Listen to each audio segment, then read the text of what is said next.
მოგესალმებით ძვირფასო მეგობრებო, ჩვენ ვაგრძელებთ აფხაზეთის საინფორმაციო ანალიტიკური ცენტრის მედია პროექტს სოხუმური ბრეხალოვკა. დღეს ჩვენთან სტუმრად იმყოფება ოჩამჩირელი მხატვარი, სამხატვრო აკადემიის პროფესორი, ფერმწერი ბატონი ელდარ ქავშბაია.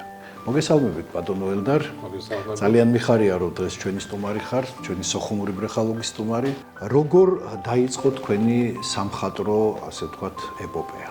მოკლედ, პატარა ბიჭი ვიყავი, სკოლის ასაკიდან მახსოვს, ჩემი შეგნებული მთელი მეხსიერება, სულ ხატავდი და ეს კაი კალიგრაფიაც ჰქონდა და როცა კარგად ხატავ, კალიგრაფიულად ესე ლამაზად გამომყავდა ასოები, ჩემი რეული გააგზავნეს თბილისში. სკოლის პერიოდში აბსოლუტურად წიგნში რაც იყო, იმას ხატავდი, მე რაღაცა ყოველთვის ხატვარი ვიყავი სკოლაში, ყველგან მე მიძახებდნენ და რაღაც კონკურსებში წამიყვანეს, მახსოვს დოდო ზამია იყო, იმამ წამიყვანა და ასფალტზე რაღაც 20 ბავშვი მონაწილეობდა და მე ისეთი რაღაცა დავხატე, ზღვა, რაღაც ფანტაზიური ისინი მქონდა ბავშვობაში და ჩემანავე იმან ამუშავრა გაიმარჯვა და ამან მომცა რწმენა. მეორე იყო რაღაც ასეთი ქანდაკება გავაკეთე, ის საპონი იყო ძველად თუ გახსოვთ. შავი და იმისგან პორტრეტი გამოვთალი და ეს წავიღე სასწავლებელში და პედაგოგმა მითხრა, იყო ასეთი მინჯია, მე ასეთი ნიჭიერი ბავშვი ჯერ არ ყოლიაო და ჩემმა მშობლებმა საერთოდ არ იცოდნენ.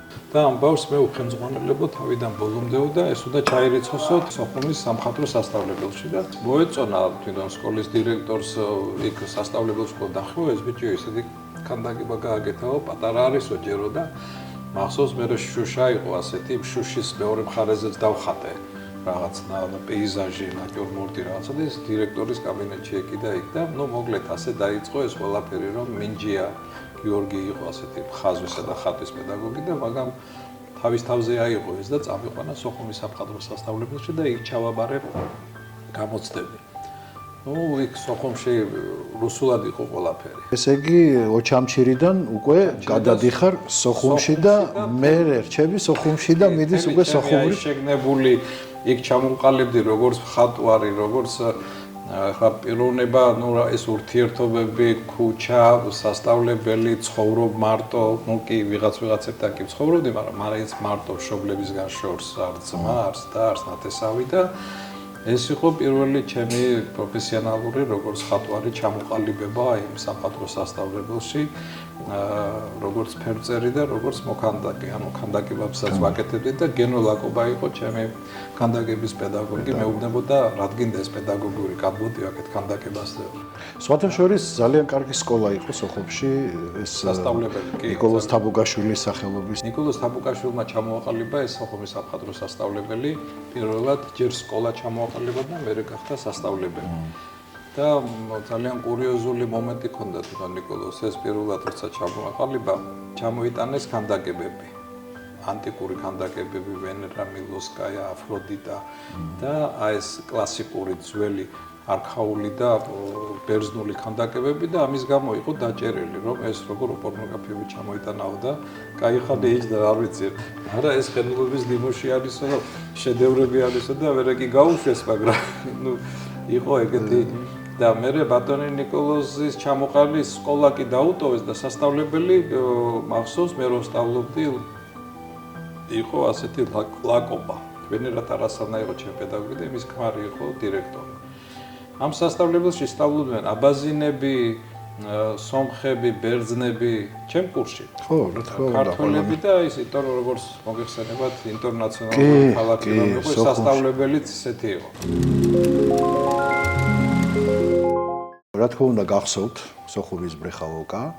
ეს რამოდენიმე ადგილი იყო სოხუმში, მაგრამ ერთი იყო გამორჩეულად, სადაც სოხუმის ბრეხალოვკას ეძახდნენ. თუმცა კაფე-ბარები იყო კიდევ განსაკუთრებულად პინგვინი, ყველასთვის ცნობილი ამირან გაგუას ყავა, ჩაი იყო, კუკურის ჩაი, ამრა, აპრაის, აკოპას ყავა და ასე შემდეგ.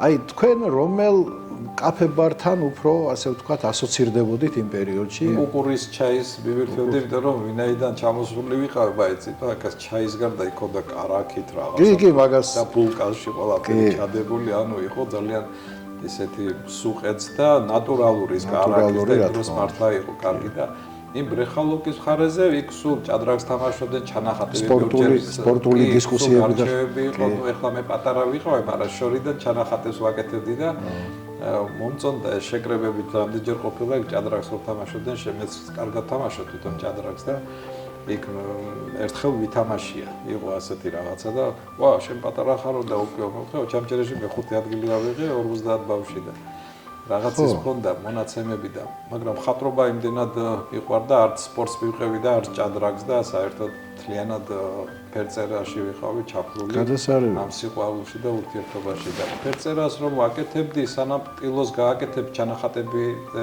სამზარეულო არ და სულ დავდიოდი და ჩანახატებს ზღვის სანაპიროს ღამე დავიწყე რატომაც ხატვა. ღამის სინასტრის შუქჭდილების დიდი ეს კუინჯი იყო ერთი მხატვარი რუსი ის მომწონდა. მაშინ რუსული იმპრესიონიზმი იყო ეს ერთ-ერთი წარმომადგენელი და ვაფშე იმპრესიონიზმის იქით იმპრესიონიზმი საქართველოში ძალიან პოპულარული იყო და ღამე დავდიოდი და ვხატავდი და ერთი კურიოზი იყო ასეთი რომ გორსავეთის საათი რომ არის იმას ვხატავდი ღამე ხო და იმას რომ ხატავდი სედანქლას დავდექი არც კი მიფიქრია და ბანკი ყოფილა ისა ცენტრალური რაღაცა მნიშვნელოვანი იმიტომ რომ ეს რაკურსი კარგად ჩანდა და მიყურებს ვიღაცები იქი და მე ვფიქრე რა უნდა რატომ მიყურებენ და თორემ პოლიციელები არიან მაგრამ ვერ გაიგეს და მიყურებენ არ მოდიან ფიქრობენ რამეს ხო არ გეგმა ვაქს ის სქემებს ხო არ ადგენენ რამე რომ აი ბანკი გავიტანო და მე რა ეთყობა მობეზდათ ეს ყურება და მოვიდნენ რასაკეთებო ხატავ მეუთხარი კიო მაგრამ მაინცო აქ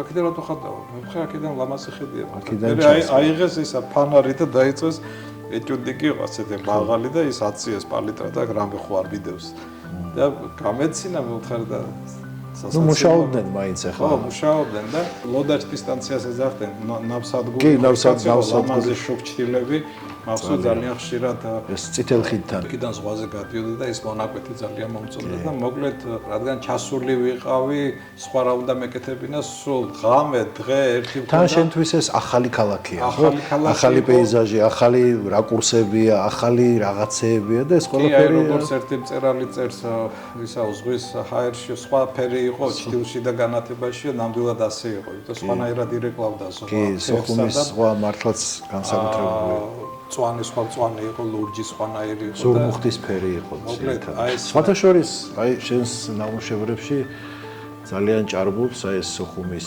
ხედები, ქოლგები, ზღვა ეს მიმდინარეობს საგონების წყარო ჩემთვის ყოველთვის იყო აი ეს აფხაზეთის თემასთან არა ჩვეულებრივი პეიზაჟი არამედ ცოტა გარდასახვეთი მნიშვნელობის კომპოზიციური ნამუშევრები, რომელიც ამას ერთი გამოფენა მიუძღვენი დაკეცილი ქოლგები. ანუ ადამიანის მოლოდინში, ჩვენ მოლოდინში, ქოლგა მარტოა სანაპიროზე, ადამიანის მოლოდინში და ადამიანი კიდევ ვერ შედის ამ ქალაქში. და ამას ლიანი გამოფენა მიუძღვენი ეროვნულ გალერეაში იყო, პრემიაც მომანიჭეს. ეხლა ამ შემთხვევაში აქ რა ვიცი გაშლილია ეს ქოლგები. ნახევრად დაკეცილია და ნახევრად გაშლილია და цаრიელი სანაპირო.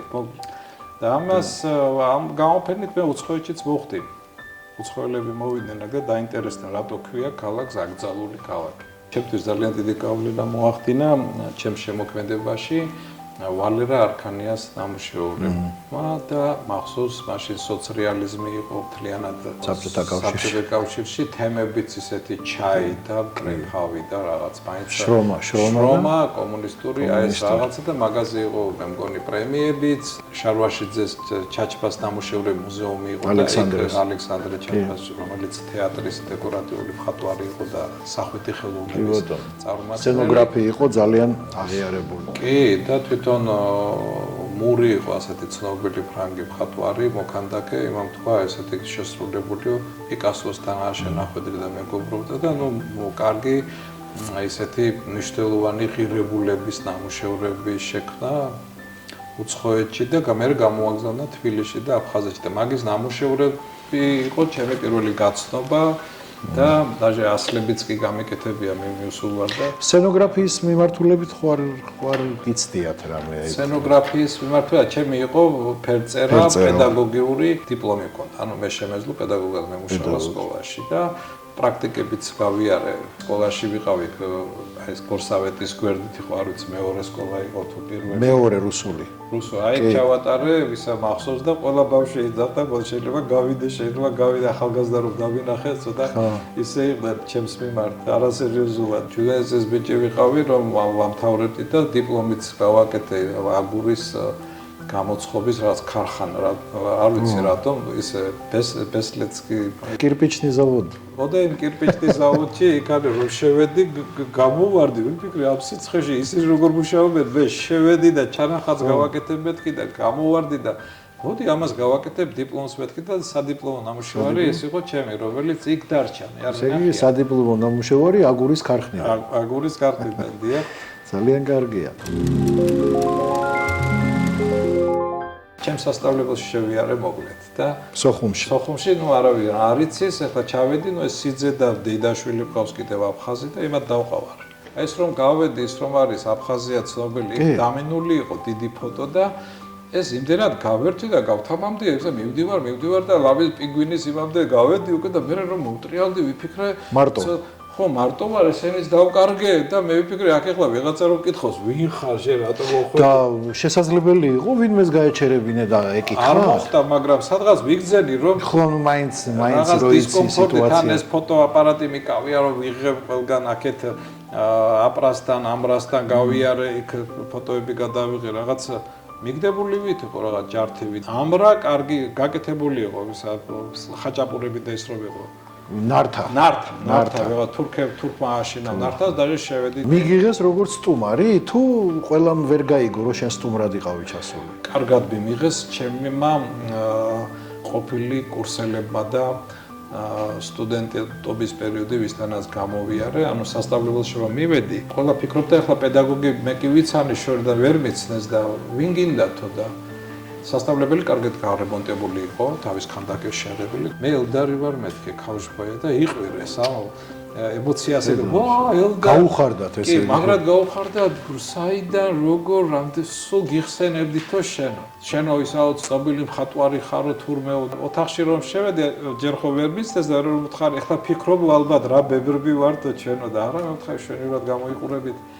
და ჩვენ სულ ფიქრობდითო და სულ ლაპარაკობდითო ტიჟებს შედაგეშ ნაშინც კი გავარდით ეს სულ აწუხებდა რადგან ქავშბაია ვიყავი აფხაზი რატო არ მეწერა ხო და ეს ნახევრად ხუმრობით ნახევრად რაღაც იმიტომ რომ სასწავლებელში რომ სწავლობდი მახსოვს ერთხელ წავედი მოვიგე და მეორეჯერ ჩემით წავედი კონკურსში რამინ აფაკიძე ხელმძღვანელობდა ჩვენი პედაგოგი და იქ იყო სომეხი და აფხაზი ჩაწერეს, ანუ ყოველ კურსიდან ორი სტუდენტი უნდა ყოფილიყო და მონაწილეობდა თბილისი, ბათუმი, ცხინვალი და სოხუმი. და ნიკოლაძეში იყო ეს კონკურსი, უნდა დაგვიხადათ ფიგურა შიშველი. სამხატვრო სასწავლებელი იყო მაშინ. მე გაგიჟებული ვარ, მომთხარ მე მჭირდება მეთქი აკადემიაში ვაბარებ და რა დონეა და როგორ უნდა ხატო და რა მაკლია. და უნდა დავათვალირო რომ აკადემიაშიც რას აკეთებენ და ჩემი წავალმეთქი, ჩემი ხარჯებით, ფულით, საჭმელით და კაიო ასე შენითობიდი ხარო კი ბატონო. კონკურს გარეშე ხარ ესე. კონკურს გარეშე გავყევი ამ დელეგაციას და ცხოვრობთ ისა არ მითხრე ახლა გავიმარჯვებო. მოგიყვებით. ათალბეკოვის ქუჩაზე ცხოვრობთ და იმდენად დიდი მაქვს ეს мотиваცია და თან მეუბნებია რომ ძალიან ჩვენ პრაქტიკაში არ იყო, ძალიან ნიჭიერი ბიჭია და რატო არ მიშვებენ, ვერ გავიგე, ანუ მე თუ კარგი ვარ სოხუმს ვასახელებდი, თორემ ჩემი და რა იყო ამის მიზეზი რო არ მიგიღეს? უფრო აქცენტი იყო იმაზე, რომ ლიმიტით აბარებდნენ აფხაზის ეს პოლიტიკა. ანუ აფხაზი უნდა ყოფილიყო და სომეხი რო იყო? სომეხი უფრო ჩასვეს და აფხაზი, ამიტომ მეწყინა და ეს ნამუშევარი ხო გავაკეთე, თან იქ რომ მუშაობს, სახშიც მუშაობს, ზეპირად ვაკეთებ ამას ჩემი მეხსიერებით, აი როგორ შეიძლება უკეთესად დავსვა ეს თუ ის ფერი და მე კონკურსი რომ დამთავრდა ეს ნამუშევრები ხო იყო 8 წალი, ორი უნდა ყოფილიყო, ხო, ორი წარმოადგენელი, ჩემი იყო მე-9, ანუ მე კონკურსი. ხო და ეს ნახატი რატო დებსო? მე მომიყვეს და მე გავიმარჯვე, მოკლედ გაკეთე. ანუ კონკურს გარეშე ნახატი რომელიც იყო? კონკურს გარეშე ნახატი. მაგაზე იკითხეს ეს ვისი არისო? ეს ვისი არისო და ესო ნახატაო ბიჭმაო, ეხლა იმათმა ვინც კომისიაში იყო, იმათმა ხო არიციან, მარტო რამინმა იცის და სოხუმშიც იციან, მაგრამ აქ ეხლა სურათი დევს აგერ ფაქტია. კომისიის წევრებმა არიციან. კომისიის წევრებმა არიციან და უყურებენ ნახატიო ესო ეს ჯობიო ამათ ყველასო და მე გავიმარჯვე და რომ მოვედი ისა ნაგლუი პაეხალ რუსულად დიდხეს და взял первый место и приехало და ძალიან მაგარი ისტორია. ეხლაც გამიხსენეს რომ ჩავედი და ჩვენ სულ ფიქრობდითო ჩვენია. მე ვთხარი, აბა ლიმიტს რატო არ მაძლევთ მე ვთხარი. ლიმიტიო ისაო აი შეკავშბაია რომ ხარო. პირველად იყო ეს რომ ვიგძენი რომ კავშბაია მე რამე სისხლი მაქვს აფხაზური მეთქი ცოტა ისე ჩავდე. ეშმაკური, იმიტომ რომ ის საჭირო ლიმიტ Вот теперь делай и всё, რა თქმა უნდა, მე არ გადავიკეთე, ის ისე დარჩა და ნუ აკადემიაში მე მაინც კი მოვხვდი, მაგრამ გამიჭირდა, იმიტომ რომ იქ სამიანზე გადიოდნენ და ირიცხებოდნენ სხვები.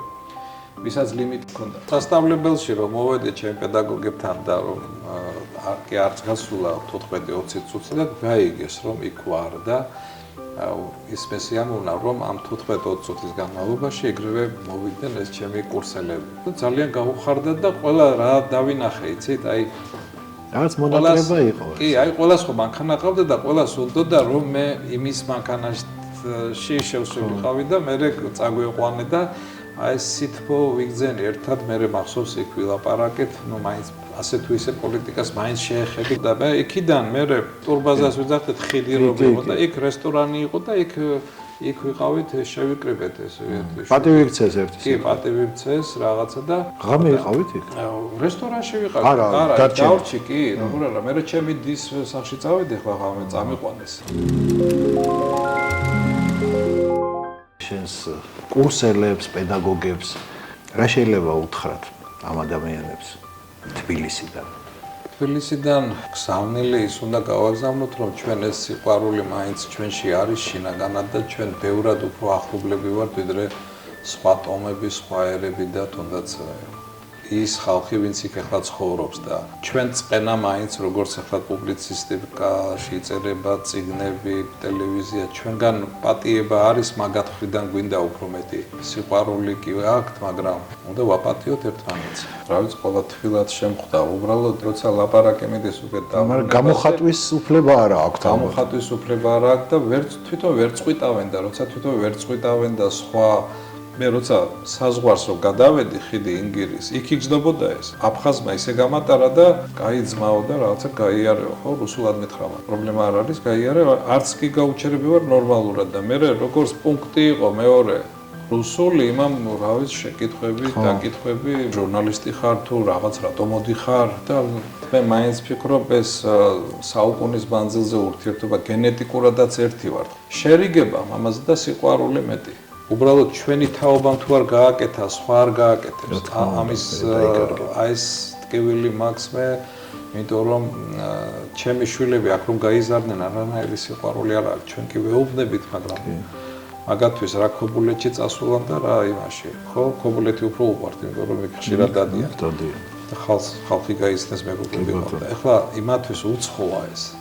ამიტომ კიდევ ჩემი თაობა თუ მოახერხებს ამას და ის თაობაც, იმ თაობასაც მონატრება და ნოსტალგია აქვს ჩვენს მიმართ. მე ეს შინაგანად დავინახე, ჯერა და ეს უნდა აღდგეს სხვა გამოსავალი არ არის. ჩვენი თანაცხოვრება მაინც ერთად უნდა გაგრძელდეს. სხვა გზა მართლა არ არსებობს. ძალიან დიდი მადლობა სტუმრობისთვის. მინდა გისურვო წარმატებები. ჩვენი დღევანდელი შეხვედრა ამით დასრულებულია. მომავალ შეხვედრამდე. კარგად გრძანდებოდეთ.